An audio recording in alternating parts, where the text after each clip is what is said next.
सो हमने AC circuit मतलब alternating current chapter में हमने पहले इंट्रोडक्शन देखा, देन हमने सारी टर्मिनोलॉजीज पढ़ी। अल्टरनेटिंग करंट क्या है वो हमने समझा, उसको कैसे रिप्रेजेंट करते हैं in terms of current, in terms of voltage, that we have seen. Then say difference between alternating and direct current we have seen. After that we have applied alternating current to different setup. Say first say only resistor, then second say inductor. Today we are going to connect the alternating current with the capacitor. Okay, चलो तो start करते हैं। So हमने alternating current, ये हमारा alternating current है, वो हमने कैपेसिटर के साथ कनेक्ट किया है। अगर हमने अल्टरनेटिंग करंट को कैपेसिटर के साथ कनेक्ट कर दिया है, तो ये रहा मेरा कैपेसिटर जिसका कैपेसिटेंस है कितना C। ओके, नाउ हम अल्टरनेटिंग वोल्टेज को तो ऐसे ही डिनोट करते हैं, E is equal to E naught sine omega t, वैसे डिनोट करते हैं। नाउ से अगर E is equal to E naught sine omega t है, वो अगर पास अभी उसमें से कोई पर्टिकुलरली अल्टरनेटिंग करंट पास हो रहा होगा I, ओके, वो I की वैल्यू क्या है, उसमें कैसे चेंज होगा, वही हमें समझना है, जो पहले किया वैसा ही। सो उसके लिए हम I लिखते हैं कि I को ऐसे डिनोट करते हैं कि से dq/dt। अभी I का ये फॉर्मूला हमने पहले क्यों नहीं लिया, क्योंकि I का ये फॉर्मूला हम पर्टिकुलरली कैपेसिटर के लिए ज्यादा अप्लाई कर सकते हैं। क्यों? क्योंकि कैपेसिटर में क्या होता है, कैपेसिटर में जब भी हम करंट पास करें तो उसमें चार्जेस पास हो जाएंगे, तो चार्जेस स्टोर होंगे, कैपेसिटर एनर्जी स्टोर करता है। ओके, फिर जब कम हो तो वो एक्स्ट्रा एनर्जी देता है, और अगर कम मतलब ज्यादा एनर्जी आ रही हो तो उसमें से खींच लेता है। इट्स लाइक योर से पावर बैंक, मोबाइल का पावर बैंक होगा वैसे, कि जब जरूरी नहीं है तब एक्स्ट्रा जो इलेक्ट्रिसिटी थी उससे तुमने उसको चार्ज कर दिया, और जब जरूरत है तब वही जो चार्ज किया था उससे तुम अपना इक्विपमेंट यूज करते हो। ओके, तो कैपेसिटर वैसे ही है, स्टोरेज के लिए हम यूज करते हैं।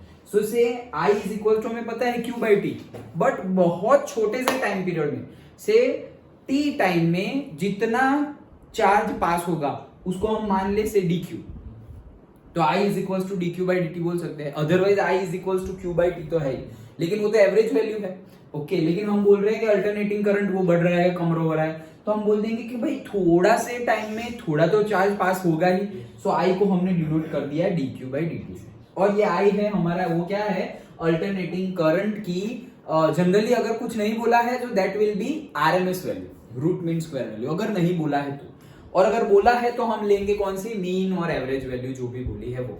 लेकिन अगर नहीं बोला है तो जो भी करंट गिवन है, जो भी वोल्टेज गिवन है, वो कौन सा होगा, रूट मीन स्क्वायर वैल्यू, और शॉर्ट में RMS वैल्यू। ओके, तो ये हमारी RMS वैल्यू है I।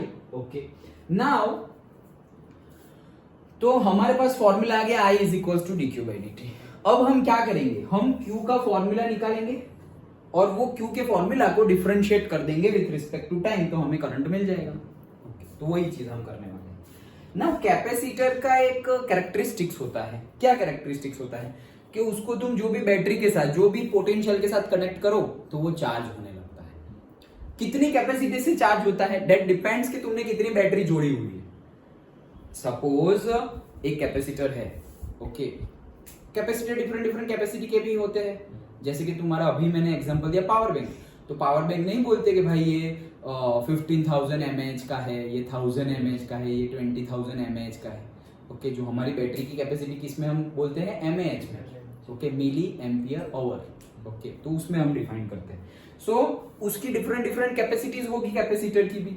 तो वैसे ही कोई भी कैपेसिटर को कितनी बैटरी के साथ, सपोज एक ड्राई सेल के साथ कनेक्ट करते हैं, एक की बजाय दो के साथ कनेक्ट करते हैं, दो के बजाय तीन के साथ कनेक्ट करते हैं, जितने के साथ कनेक्ट करेंगे उतनी ज्यादा एनर्जी उसमें स्टोर हो सकती है, उसकी कैपेसिटी के अकॉर्डिंगली उतनी ज्यादा स्टोर हो सकती है। तो होगा क्या कि सपोज ये हमारा E है वोल्टेज, ये है E नॉट मैक्सिमम वोल्टेज जो होगा वो, एंड साइन ओमेगा टी हमारा फंक्शन है, omega t is our phase. Done. So यहां पर ये जो कैपेसिटर में जो अप्लाई होगा वोल्टेज वो क्या होगा, से V, लेकिन वही V क्या है, हमारा अल्टरनेटिंग जो हम अप्लाई कर रहे हैं, अल्टरनेटिंग सोर्स का वोल्टेज वही होगा।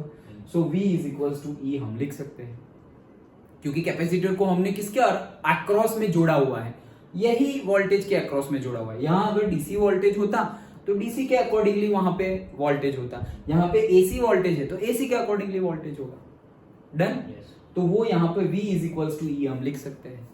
नाउ ये फॉर्मूला याद करो, कैपेसिटर का चैप्टर हम पढ़ लिए हैं। So in that chapter we have seen this formula. Capacitor के लिए हम लिख सकते हैं Q is equals to VC, हम लिख रहे थे, याद है कैपेसिटर वाला चैप्टर। ओके, जब वो सृष्टि भी थी तब किया था हमने कैपेसिटर वाला चैप्टर, आज से आई थिंक 2 महीने हो गए। ओके, 2 महीने पहले। Okay, so Q is equals to VC और say V is equals to Q by C, वो कैपेसिटर के लिए हमारा फॉर्मूला है। सो अगर V is equals to Q by C है, सो V, ये V है, that V is E। Okay, तो उसकी वैल्यू हमने पुट कर दी यहाँ पर। So V is equals to E भी हम पुट कर सकते हैं, तो ये V की जगह हम लिख दिए Q बाई C और ये E की जगह हमने लिख दिए E naught sine omega T, लिख सकते हैं। डन। हमें Q चाहिए था तो Q ले लो, तो C को इधर भेज दो, तो C को उधर भेज देंगे, तो क्या हो गया, C को इधर ले आए, यहां से ये C को इधर ले आए, तो क्या हो गया, Q is equals to C E naught sine omega T. Simple. Okay, अब क्या करेंगे, हम डिफरेंशिएट करेंगे with respect to time. Yes, so Q हमें मिल गया है। अब देखो, इससे पहले हमने इंटीग्रेशन किया था, यहाँ हम डिफरेंशिएट कर रहे हैं। यस, सो अगर इसको हम डिफरेंशिएट करें I को d बाई dt से, सो से C capacitance E naught sine omega t, तो C E नॉट तो कांस्टेंट है तो उसको बाहर ले लेंगे। तो डिफरेंशिएशन सिर्फ किसका करना है, हमें साइन ओमेगा टी का डिफरेंशिएशन करना है, और साइन ओमेगा टी का डिफरेंशिएशन करेंगे तो वो क्या हो जाएगा, cos ओमेगा टी, मतलब साइन x का क्या होगा, cos x। लेकिन यहाँ पे cos 2x होता तो इंटू 2 आता, क्योंकि 2x का भी फिर से करना पड़ेगा, तो वैसे ही ओमेगा टी है तो ओमेगा टी का फिर से करना पड़ेगा, तो वो चेन रूल से वो हो जाएगा ओमेगा, ये हमें पता ही है। ओके, तो ये हमने ओमेगा किया, ये ओमेगा आगे आ गया, तो I is equals to omega, C E naught तो था ही, और cos ओमेगा टी को हम लिख सकते हैं sign pi by 2 plus theta. Sign pi by 2 plus theta मतलब कौन सा quadrant, second quadrant. Second quadrant में cos क्या हमने क्या लिखा है, cos ओमेगा टी की बजाय हमने साइन लिखा है, तो sign pi by 2 plus theta second quadrant. Second quadrant में साइन क्या होगा, पॉजिटिव, तो पॉजिटिव, यहाँ पाई बाई 2 है तो फंक्शन चेंज हो जाएगा, तो यही लिख सकते हैं हम cos ओमेगा टी। सो cos ओमेगा टी को हम लिख सकते हैं sign pi by 2 plus theta. Done. क्यों ऐसा लिखा, क्योंकि डायरेक्टली हम यहां से कंपेयर अगर करेंगे तो ये हो जाएगा omega C E naught cos omega T, और ई का फॉर्मूला में हमारे पास साइन फंक्शन है, जैसे इससे पहले इंडक्टर वाले केस में भी किया था। तो दोनों डिफरेंट है, तो दैट्स वाई हम उसको कन्वर्ट कर देते हैं। तो कन्वर्ट करने के लिए हमने कॉस ओमेगा टी को लिख दिया sign pi by 2 plus omega T. Practically हमें पता ही है कि फेज डिफरेंस क्या है, इसलिए मैथमेटिकली हम उसी हिसाब से प्रूव करने का, ये एनालिटिकली हम प्रूव करने का ट्राई कर रहे हैं, जो हमें प्रैक्टिकली मिल रहा है इस तरह से। अदरवाइज इंडक्टर में याद करो हमने क्या लिया था यहाँ पर, pi by 2 minus omega. Correct. Okay, लेकिन pi by 2 minus omega t करो या pi by 2 plus omega t करो, साइन के केस में वो आंसर सेम ही आएगा, कॉस ओमेगा टी। ओके, तो इंडक्टर में हमने माइनस किया था, यहाँ पे हम प्लस कर रहे हैं, यहाँ पे माइनस करेंगे तो आंसर में साइन का चेंज आ जाएगा। हमें हाँ, फेजर डायग्राम में भी चेंज आएगा। हमें पता है कि प्रैक्टिकली वो लैग कर रहा है या लीड कर रहा है, that's why we are taking like this. Otherwise you can ask, question हो सकता है माइंड में, एक बार sine pi by 2 minus theta लिया, एक बार प्लस क्यों लिया। ओके, बट हमें पता ही है, प्रैक्टिकली पता है, उसको हम मैथमेटिकली प्रूव कर रहे हैं। एक्चुअली हम ये जब भी हम मैथमेटिकल एनालिसिस कुछ भी प्रूव कर रहे हो फिजिक्स में, तो वो हम जो प्रैक्टिकल हो रहा है उसको हमने प्रैक्टिकली किया, तो हमें लगा कि अच्छा ये इनपुट होगा, ये आउटपुट है, अच्छा तो चलो इसको मैथमेटिकली भी प्रूव करते हैं। तो मैथ से भी ये प्रूव हो जाए तो हम मानेंगे कि हमने प्रैक्टिकल भी कर लिया, हमने एनालिटिकल, मैथ से करे मतलब उसको स्टैटिस्टिकल और एनालिटिकल बोलते हैं, तो एनालिटिकल भी प्रूव कर दिया एंड एक्सपेरिमेंटली और प्रैक्टिकली भी प्रूव कर दिया। दैट्स व्हाई ये theorem is correct like that, ऐसे हम बोल सकते हैं। ओके, सो ये हमें आंसर पता ही है, तो हमने लिख दिया कि sign pi by 2 plus theta. Okay, चलो, सो पाई बाई 2 प्लस थीटा लिख दिया। Done. Okay, so sine pi by 2 plus theta क्या होता है, कॉस थीटा। देखो फिर से लिख देता हूं, sign pi by 2 plus theta, तो पाई बाई 2 प्लस थीटा क्या होगा, ये पाई बाई 2 है हमारा, तो थीटा मतलब यहां पर होगा तो यहाँ पर π/2 है, नीचे 2 है, इसलिए cos हो जाएगा cos थीटा, मतलब यहाँ पे थीटा है तो थीटा ही रखता हूँ cos थीटा, और सेकंड क्वाड्रेंट में साइन पॉजिटिव होता है तो पॉजिटिव ही है, देन तो वो हमने लिख दिया। ओके, नाउ अब हम कंपेयर कर सकते हैं। सो अब देखो यहाँ पर भी साइन फंक्शन आ गया, यहाँ पर भी साइन फंक्शन आ गया। अब जैसे लास्ट थियरी में किया था इंडक्टर वाले केस में, सेम वे वैसा ही क्या है कि अब ये जो हमारा आई है इसको क्लीन कर देता हूं। ओके, ये जो हमारा आई है उसमें ये आई की मैक्सिमम वैल्यू कब मिलेगी, तो जब ये फंक्शन की वैल्यू मैक्सिमम होगी तभी इसकी मैक्सिमम वैल्यू मिलेगी, क्योंकि ये सब तो कांस्टेंट है। ओके, सो यहाँ टाइम के रिस्पेक्ट में साइन फंक्शन चेंज होता रहेगा। तो मैक्सिमम वैल्यू क्या है साइन की, कल भी हमने देखा था 1, minimum value -1, maximum value 1, cos की भी मैक्सिमम 1, मिनिमम -1। तो साइन की मैक्सिमम वैल्यू 1 है, तो अगर मैं साइन ये पूरा का पूरा जो फंक्शन है साइन π/2 प्लस ओमेगा टी, उसकी ओवरऑल वैल्यू में क्या पुट कर दूं 1, तो उसकी ओवरऑल वैल्यू मैंने 1 पुट कर दिया, तो यहाँ पर क्या आ गया ओमेगा सी ई नॉट, तो वो आई की बजाय अब क्या हो जाएगा आई नॉट। क्यों, क्योंकि ये मैक्सिमम है, ये 1 आ गया, ये 1 ही मैक्सिमम वैल्यू है, सो ये साइन की मैक्सिमम वैल्यू ले लेंगे तो ये भी मैक्सिमम ही मिलेगा, तो वो हमें आई की बजाय अब क्या मिल जाएगा आई नॉट। अब सेम इक्वेशन में हम इसकी जगह आई नॉट लिख सकते हैं। Understood. So I is equals to, इसकी जगह हमने लिख दिया ओमेगा सी ई नॉट की जगह हमने लिख दिया आई नॉट, ये जैसा था वैसा का वैसा ही। So I is equals to I net sine omega t plus π/2। Again हम यहां से अगर चेक करें तो हमने क्या लिखा है एक्चुअल में, तो हमने लिखा है omega C E naught is equals to I naught. Okay, तो हमने लिखा है omega C E naught is equals to I naught, ऐसे लिखा है।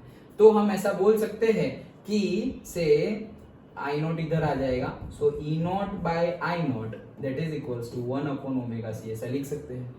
Okay, so v by I, v is equals to क्या है आई आर, तो v बाय आई करेंगे तो क्या हो जाएगा r, सो ये हमारा v बाय आई ही है। Okay, so E naught by I naught वो क्या आया हमारा 1 अपॉन ओमेगा सी, और ये क्या है एक्चुअल में, ये तो रेजिस्टेंस है, v बाय आई करेंगे वो तो क्या है रेजिस्टेंस। तो ये जो हमारी वैल्यू जो मिली है 1 अपॉन ओमेगा सी जो वैल्यू मिली है, that property also act as a resistor.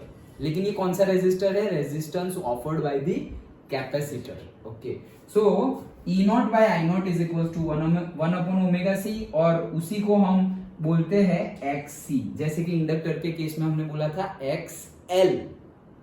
Okay, inductive reactance, वैसे ही यहां पर capacitive reactance X C that is equal to 1 upon omega C. Inductive reactance की वैल्यू क्या थी, एक्सएल की वैल्यू क्या थी, यहां पे जैसे X C is equal to 1 upon omega C है, तो एक्सएल की वैल्यू क्या थी, याद करो। एक्सएल की वैल्यू ओमेगा एल, सिर्फ एक्सएल की वैल्यू यहां पर क्या थी ओमेगा एल, और यहां पर क्या ये है 1 अपॉन ओमेगा सी। ये वैल्यू के बेस पे ही हम न्यूमेरिकल सॉल्व करेंगे। Okay, understood. तो ये हमारा आ गया है एक्सी। नाउ अगेन हम डीसी भी फाइंड कर सकते हैं। तो अगर डीसी की बात करें तो डीसी में with respect to time frequency तो चेंज होती नहीं है, सो फ्रीक्वेंसी हमने ले ली 0। अगर फ्रीक्वेंसी 0 ले ली तो ओमेगा क्या है, omega is equals to 2 pi F है। अगर ये 0 ले लिया तो एंगुलर फ्रीक्वेंसी भी क्या हो जाएगी 0, ओमेगा भी 0 हो गया। अगर ओमेगा 0 हो गया, यहाँ पे 0 पुट करोगे तो एक्सी की वैल्यू क्या हो गई 1/0, और 1/0 मतलब क्या इनफाइनाइट। तो ये एक्सी की वैल्यू क्या आ गई इनफाइनाइट, एक्सी की वैल्यू इनफाइनाइट। एक्सी क्या है कैपेसिटिव रिएक्टेंस, मतलब वो काम क्या करता है रेजिस्टेंस का ही काम करता है, वो रेजिस्टेंस ऑफर करता है। तो ये एक्सी रेजिस्टेंस ऑफर करता है, कितना रेजिस्टेंस ऑफर करता है इनफाइनाइट रेजिस्टेंस ऑफर। भाई कोई चीज का रेजिस्टेंस इनफाइनाइट हो मतलब क्या, उसमें से करंट पास ही नहीं होने वाला, वही मीनिंग हुआ। अगर रेजिस्टेंस सबसे कम है तो जो करंट पास होगा वो सबसे ज्यादा पास होगा। जस्ट लाइक अगर हम कंडक्टर की बात करें तो कंडक्टर का खुद का रेजिस्टेंस जो सेल्फ रेजिस्टेंस वो प्रोवाइड करता है कंडक्टर, ओके, वो सबसे कम होता है, इसलिए उसमें से इलेक्ट्रिसिटी पास हो जाती है। फिर हम से कंडक्टर के बाद सेमीकंडक्टर में जाते हैं तो वो लोग ज्यादा रेजिस्टेंस ऑफर करते हैं, इसलिए करंट कम पास होता है। और इंसुलेटर के केस में जाए तो उनका रेजिस्टेंस तो इतना, जैसे कि वुड ले लो तो वुड का रेजिस्टेंस तो इतना ज्यादा है कि उसमें से करंट पास ही नहीं होगा। अंडरस्टूड? तो वैसे ही यहां पर हम चेक कर सकते हैं कि रेजिस्टेंस इनफाइनाइट है, रेजिस्टेंस इनफाइनाइट है मतलब वो पास होने देगा नहीं। जैसे कि इंडक्टर के केस में, जैसे कि रेजिस्टेंस के केस में इनफाइनाइट तो नहीं था, तो पास तो होने दे सकता है, लेकिन यहां पर तो इनफाइनाइट आ गया मतलब पास होने देगा नहीं। किसको? करंट को। तो अगर हमने डीसी सर्किट में, डीसी सोर्स में कैपेसिटर को कनेक्ट किया तो उसमें से करंट पास होगा नहीं। उसका लॉजिक क्या है? उसका लॉजिक ये है कि अगर हमने डीसी सोर्स है, डीसी सोर्स बैटरी है हमारी, बैटरी हमारी जैसे कि ये रिमोट के पीछे कोई भी रिमोट है हमारा, टीवी का, एसी का, उसके पीछे बैटरी होती है, गीजर की बैटरी होती है, सेल, ड्राई सेल जो हम बोल रहे हैं वो, ओके।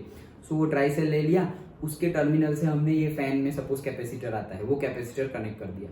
उसमें होगा क्या, इसका जो पोटेंशियल होगा ना, इसका जो ऊपर का पॉजिटिव टर्मिनल नेगेटिव टर्मिनल के बीच में पोटेंशियल डिफरेंस होगा, तो वो पोटेंशियल डिफरेंस से इसमें करंट तो जाएगा और ये भी चार्ज हो जाएगा, कैपेसिटर भी क्या हो जाएगा? चार्ज हो जाएगा।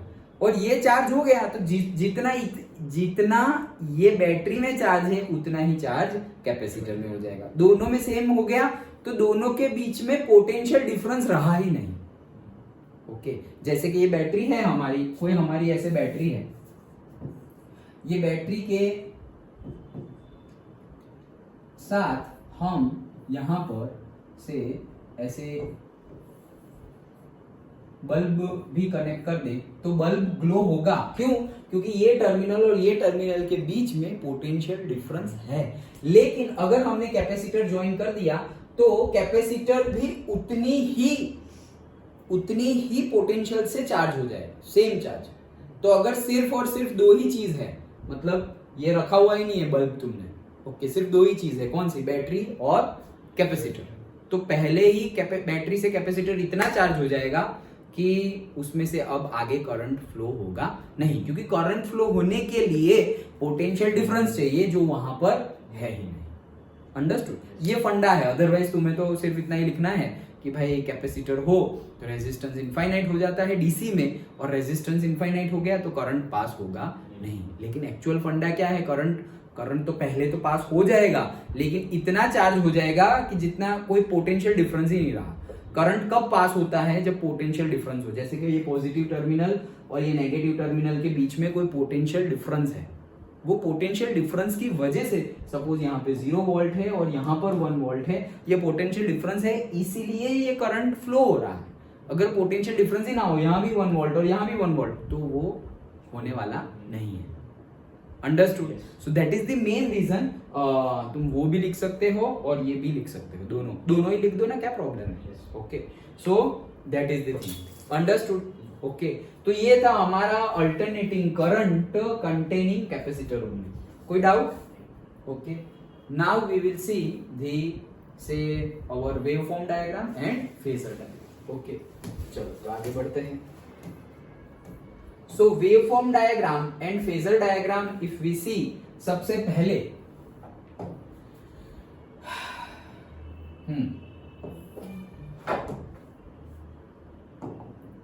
यस, तो सबसे पहले हम इक्वेशन लिख लेंगे। तो हमें पता ही है E is equals to E naught sine omega T and I is equals to I naught sine pi by 2 plus omega T था, तो हमने आगे पीछे लिख दिया है, प्लस ही है बीच में, so omega t plus pi by 2। Okay, दोनों लिख दिया। अब हम यहां से देख के ही बोल सकते हैं कौन लीड कर रहा है कौन लैग कर रहा है। यहाँ पे थीटा है, यहाँ पे थीटा प्लस पाई बाय 2 है, तो ये भाई साहब लीड करेंगे, मतलब करंट लीड करेगा और वोल्टेज लैग करेगा। ओके, अब हमने क्या बोला था कि जो लीड करेगा उसे पहले ड्रॉ करना है। जो लीड करेगा उसे, लीड मतलब वो आगे जाएगा तभी तो उसको लीड बोलते हैं, तो लीड होगा उसको पहले ड्रॉ करना है। लेकिन हम फिर भी जो लैग कर रहा है उसको पहले ड्रॉ करते हैं। क्यों? क्योंकि हमारा कन्वेंशन भी क्या है कि पहले वोल्टेज को ड्रॉ करो, लेकिन फिर फाइनल जो तुम्हारा बनेगा उसमें जो तुम बोल रहे हो वैसा होना चाहिए कि पहले कौन स्टार्ट होगा, जो लीड कर रहा है वो। ओके, सो कन्वेंशन के अकॉर्डिंगली पहले हम वोल्टेज तो ड्रॉ कर देते हैं। तो वोल्टेज क्या है, साइन फंक्शन ही है सिंपली। तो ये हमारा वोल्टेज है, ऐसे सिंपली साइन फंक्शन है, ये हमारा साइन फंक्शन हो गया। लेकिन ये तो क्या कर रहा था, लैग कर रहा था। तो ये 0 है, this is 0, this is pi, this is 2 pi and this is से 3 पाई। क्यों ऐसे लिया, क्योंकि साइन फंक्शन है तो साइन 0 0 होता है, साइन पाई भी 0 होता है और साइन पाई बाई 2 मैक्सिमम होता है। साइन 3 पाई बाई 2 यहाँ पे क्या होगा, ये this value is 3 pi by 2 and this value is pi by 2। तो साइन पाई बाई 2 मैक्सिमम होगा, साइन 3 पाई बाई 2 मिनिमम होगा। तो वैसे ही लिखा हुआ है, 2 पाई 0 होगा, फिर वापस ओके 5 पाई बाई 2, फिर अगेन 3 पाई, लाइक दैट। वैसे हमने ड्रॉ कर दिया। अब हमें पता है कि ये तो क्या कर रहा है, लैग कर रहा है। मतलब क्या, लीड उससे पहले कोई स्टार्ट हो जाने वाला होना चाहिए। लीड कौन कर रहा है, करंट। और कितने डिग्री से लीड कर रहा है, it is leading by pi by 2। तो इससे पहले मतलब यहाँ पर तो 0 से पहले अगर मैं जाऊं तो यहाँ पर हम लिख सकते हैं माइनस ऑफ पाई बाई 2, क्योंकि 0 से आगे प्लस पाई बाई 2 है तो पीछे माइनस पाई बाई 2 होगा। तो वो यहां से स्टार्ट कर रहा है, कौन, करंट। तो अभी देखो इससे पहले भी स्टार्ट कर दिया, मतलब लीड किया ना उसने। ओके, तो ये लीड कर रहा है, अगेन साइन फंक्शन ही है तो हमने बोल दिया। लेकिन उनके बीच में पाई बाई 2 का डिफरेंस है। जैसे कि जहां पर ये मैक्सिमम हो जाता है, कौन, हमारा करंट, तब वोल्टेज हमारा मिनिमम हो जाता है। ओके, फिर जहां पर हमारा करंट 0 हो जाता है, वहां पर कहां गया, जहां पर हमारा करंट 0 हो जाता है वहां पर हमारा वोल्टेज मैक्सिमम हो जाता है, ये और ये। Then that we can see, simple है। पहले हमें देखो, हमें क्या बोला था कि जो लीड करे उसको पहले ड्रॉ करना है। ओके, तो अगर हम करंट को पहले ड्रॉ करें तो वो पाई बाई 2 से लीड कर रहा है, तो मतलब जहां से तुम ड्रॉ करोगे उसके पाई बाई 2 के बाद तुम्हें वोल्टेज को स्टार्ट करना है। तो उससे इजी हम कर देते हैं, पहले वोल्टेज को ड्रॉ कर दिए, क्योंकि वो भी साइन फंक्शन ही है। तो साइन फंक्शन में हमने ड्रॉ कर दिए सिंपली से 0 2 पाई 3 पाई, लाइक दैट। अब वो तो लैग कर रहा था, कितने से लैग कर रहा था, पाई बाई 2 से लैग कर रहा था, मतलब उससे पहले पाई बाई 2 से करंट स्टार्ट हो जाएगा, तो उससे पहले ही करंट स्टार्ट हो गया। सिंपल। तो ये हमारा हो गया wave form diagram, current versus time. Okay, मतलब करंट भी है और से ई भी है, वर्सेस टाइम। ओके, दोनों। नाउ से वो हमने देख लिया, अब फेजर डायग्राम ड्रॉ करते हैं। तो हमने देख ही लिया था, फेजर डायग्राम भी 2 बार देखा है, रेजिस्टेंस में भी, इंडक्टर में भी। सबसे पहले हम क्या करेंगे कि हम जो एंगल गिवन है, सपोज यहाँ पे ओमेगा टी है, तो ओमेगा टी एंगल पर हम ड्रॉ करेंगे एक वेक्टर जो किसको डिनोट करेगा, उसकी मैक्सिमम वैल्यू को डिनोट करेगा। से ई नॉट को कौन डिनोट करेगा, जो ओमेगा टी पर हम वेक्टर ड्रॉ करेंगे वो। तो ई नॉट को हम ड्रॉ करते हैं। सो ये this is the E not vector और वो डिनोट करता है कौन सा angle, omega T. Done. Okay, चलो देन ये हमने ड्रॉ कर दिया। अब ओमेगा टी, लेकिन उससे भी आगे है पाई बाई 2। जैसे इंडक्टर में माइनस पाई बाई 2 था, तो हमने यहां ड्रॉ किया था, यहाँ पे, याद है ना, क्योंकि नीचे गए थे, क्योंकि हमने देखा था कि क्लॉकवाइज हम जाएंगे तो एंगल पॉजिटिव, और सॉरी एंटी क्लॉकवाइज जाएंगे तो पॉजिटिव, और क्लॉकवाइज जाएंगे तो नेगेटिव। तो वो नीचे गए थे तो माइनस पाई बाई 2 था। अभी ये प्लस पाई बाई 2 है, मतलब उससे भी आगे है, तो ओमेगा टी, और यहां से भी आगे, तो यहां से हमने आगे कितना आगे है, 90 डिग्री। तो ये 90 डिग्री हमने ड्रॉ कर दिया। ये जैसे ये ई नोट दिखाता था, तो ये क्या दिखाएगा, आई। सिंपल है। अब वापस देखते हैं हमें टोटल एंगल कितना है, तो टोटल एंगल इतना हुआ, इतना। तो इतना कितना, पहले ओमेगा टी प्लस ये पाई बाई 2, तो omega t plus pi by 2 हो गया। ओके, और एक कैरेक्टरिस्टिक्स हम क्रॉस चेक कर लेते थे कि जो हमारा वेक्टर है उसका वही कंपोनेंट होगा, वो तुम्हारी आरएमएस वैल्यू दे देगा। ओके, सो ये हमारा वेक्टर है, उसका वाई कंपोनेंट अगर निकाले तो यहाँ पे आएगा, तो क्या हो जाएगा, ई नॉट, और ये ओमेगा टी है तो E naught cos, sorry E naught cos तो एक्स कंपोनेंट होगा, तो E naught sine omega t. तो हमारा फंक्शन आरएमएस वैल्यू मिल जा रही है E naught sine omega t. वैसे ही आई नॉट के बारे में लिखे तो उसका भी वाई कंपोनेंट देखेंगे तो उसकी वाई कंपोनेंट क्या आ जाएगी आई नॉट और फिर साइन, लेकिन एंगल कितना है omega t plus pi by two, तो I naught sine omega t plus pi by two, तो वो भी हमारी आरएमएस वैल्यू ऑफ करंट मिल जा रही है I naught sine omega t plus pi by two, मतलब जो हमने ड्रॉ किया है वो सही है। डन, बस तो वही है, तीन थियरी में हमने सेम ही तरह से आगे बढ़े हैं। जस्ट लाइक इससे पहले हम वो चैप्टर पढ़े थे तो फेरोमैग्नेटिक पैरामैग्नेटिक सब में सेम ही चीज कर रहे थे कि भाई अच्छा किस में क्या होता है, फिर से उसकी प्रॉपर्टी क्या है, सब कुछ सेम जैसा ही, वैसे ही यहाँ पर सेम है। फेज डिफरेंस फाइंड करेंगे तो मैंने पहले भी बताया था क्या, पहले वोल्टेज का फेज लिखेंगे फिर करंट का फेज लिखेंगे, कन्वेंशनली यही फॉलो कर रहे हैं। अगर तुमने उल्टा किया तो तुम्हारा आंसर माइनस साइन चेंज आ जाएगी। ओके, सो फेज डिफरेंस पहले वोल्टेज का लिखेंगे तो वोल्टेज का है ओमेगा टी और माइनस और फिर करंट का है omega t plus pi by two, तो वो करेंगे तो ये प्लस और ये माइनस कट हो जाएगा और ये माइनस हो जाएगा, तो इसीलिए फेज डिफरेंस हमारा आ गया minus of pi by to. Phase difference minus pi by to है। ध्यान से क्वेश्चन क्या है, क्योंकि क्वेश्चन में उल्टा पुल्टा करके पूछते हैं तो आराम से phase difference minus pi by to है। लेकिन अगर तुम्हें पूछ लिया कि in the say alternating current circuit with the capacitor only they say voltage is lagging by current by the angle, तो क्या लिखोगे? कौन सा? पाई बाई टू से लैग कर रहा है वोल्टेज, ना कि माइनस पाई बाई टू से, वो तो फेज डिफरेंस है। ओके, तो ये कब माइनस लिखना है और फिर यही सेम क्वेश्चन इसमें फेज डिफरेंस कितना है, तो हमें पता है कि वोल्टेज पाई बाई टू से लैग कर रहा है, तो हम ऐसा नहीं बोल देंगे पाई बाई टू, नहीं minus pi by to. Understood?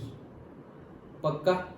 Okay, तो क्या पूछा है तुम्हें? फेज डिफरेंस पूछा है या फिर लैग कर रहा है कितने एंगल से वो पूछा है, और लैग कौन कर रहा है उसका। अगर मैं यहां बोल दूं कि भाई आई नॉट और से current is leading by how much degree, in this case current is leading by how much degree, तो क्या बोलेंगे? पाई बाय टू से लीड कर रहा है। और अगर हम बोले कि करंट इज से लीड, अच्छा चलो, current is leading okay by pi by to and से हम ऐसा बोले कि से voltage is lagging by pi by to, voltage is lagging by pi by to, दोनों ही सही है। ओके, अब phase difference minus pi by to, मतलब ट्रू और फॉल्स के केस में उल्टा पुल्टा आगे पीछे करके तुम्हें पूछेंगे, तो मैं कहने का मीनिंग मेरा सिर्फ ये है कि ध्यान से देखना कि पूछा क्या है, कैसे कैसे पूछ सकते हैं। करंट आगे है और से क्या आगे पीछे है वो पूछ सकते हैं। आओ बेस અહીંયા બેસ, क्या ना है? अच्छा बेस। सो करंट आगे है, मतलब कौन लैग कर रहा है और कौन लीड कर रहा है वो पूछा है, या फिर फेज डिफरेंस किसका है वो पूछा है। सबसे पहले तो चेक कर लो कि रेजिस्टर ओनली केस है, इंडक्टर ओनली केस है या कैपेसिटर का केस है, वो चेक कर लिया। उसके बाद हमें देखना है, देखो वहां पे से रेजिस्टर ओनली केस में कितना था फेज डिफरेंस? सेम था, they are in same phase. Okay, तो रेजिस्टर ओनली केस में both are in the same phase, voltage as well as current दोनों सेम फेज में थे। अच्छा, फिर इंडक्टर ओनली केस में फेज डिफरेंस कितना था? Pi by two. ओके, तो phase difference pi by two था, और कौन लैग कर रहा था? करंट। करंट लैग कर रहा था या वोल्टेज लैग कर रहा था? करंट ही लैग कर रहा था। ओके, क्योंकि बात हम पहले कौन सा ड्रॉ करते हैं? वोल्टेज, तो पहले वोल्टेज ड्रॉ किया और फिर करंट यहाँ ड्रॉ किया। Done? Okay, so like that. कोई कितना भी आगे पीछे करके, लेकिन हमें तुम्हें पता है, आंसर पता है, लेकिन जल्दबाजी में गलत ना हो जाए, है इजी। लेकिन उल्टा पुल्टा फिर हम बोलेंगे अरे यार ये तो लीडिंग लैगिंग का क्वेश्चन था और मैंने तो फेज डिफरेंस लिख दिया, क्योंकि हमें फेज डिफरेंस याद है कि बाय पाई बाय टू, यहाँ पे फेज डिफरेंस पता है minus pi by two. Okay, तो फेज डिफरेंस हमेशा वही नहीं होगा। जैसे कि अभी यहाँ पे मैं क्वेश्चन पूछूं कि भाई voltage is lagging by current by the angle pi by two, लेकिन फेज डिफरेंस तो माइनस पाई बाय टू है। हाँ, फेज डिफरेंस माइनस पाई, दोनों सही है, phase difference minus pi by two ही है और वोल्टेज करंट से पाई बाय टू एंगल से ही लैग कर रहा है। अंडरस्टूड? पक्का? Okay, so that's it. Okay, तो ये 3 कंसेप्ट हमने देखे. ओके, रेजिस्टर ओनली, देन उससे पहले हमने मीन और एवरेज वैल्यू देख ली थी करंट और वोल्टेज की, then resistor only, then inductor only, and now capacitor. Understood?